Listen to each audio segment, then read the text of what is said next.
இருக்க ஒரு பையன் வந்து வயிற்று வலின்னு சொல்லி நேற்று வந்துட்டு மறுபடியும் குணமாயிட்டு வீட்டுக்கு போயிட்டாங்க.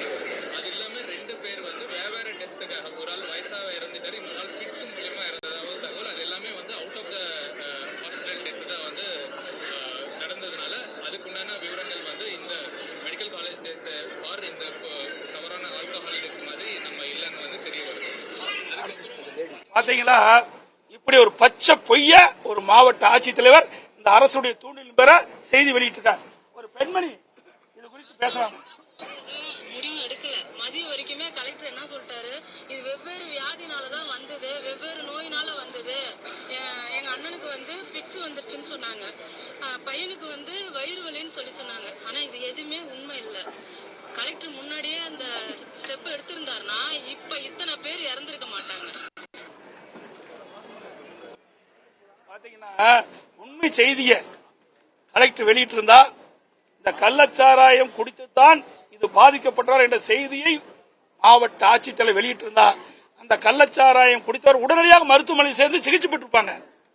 இதற்கு பின்பு இவர் அறிக்கை விட்ட பிறகு பல பேர் மது குடித்ததாக, கள்ளச்சாராயம் அருந்ததாக அதே பெண்மணி சொல்லியிருக்கிறாங்க.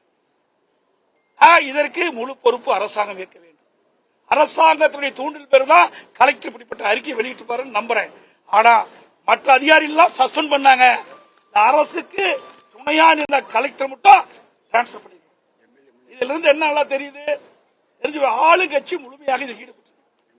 அதோட அந்த பகுதியில் பாத்தீங்கன்னா பேட்டி கொடுக்கும்போது ஒரு பக்கம் கலெக்டர், ஒரு பக்கம் எஸ்பி, இன்னொரு பக்கம் அந்த திமுக மாவட்ட செயலர், எம்எல்ஏ அமர்ந்து அவருடைய அழுத்தத்தின் பேரில் இப்படிப்பட்ட பேட்டி கொடுக்கிறார். உண்மையான செய்தியை மாவட்ட ஆட்சித்தலைவர்கள் வெளிப்பட்டிருந்தா பல உயிர்களை காப்பாற்றிருக்கலாம். இது உயிர் போனதற்கு காரணம் இந்த அரசாங்கம். இந்த அரசாங்கம் தார்மீக பொறுப்பேற்று ஸ்டாலின் அவர்கள் ராஜினாமா செய்ய வேணும். அது மட்டுமல்ல, இன்னைக்கு எங்களுடைய சட்டப்பேரவை உறுப்பினர் நீங்க பாத்தீங்கன்னா ஏற்கனவே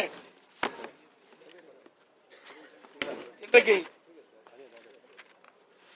என்னுடைய சட்டமன்ற உறுப்பினர் ஏதோ பொதுப்பணித்துறை அமைச்சர் பேட்டி கொடுக்கும்போது சொல்றார், எங்களுக்கு தகவல் கிடைத்திருந்தால் இந்த கள்ளச்சாராயத்தை தடுத்து நிறுத்தம் சொல்றார். அந்த மாவட்டத்தின் பொறுப்பு அமைச்சர்.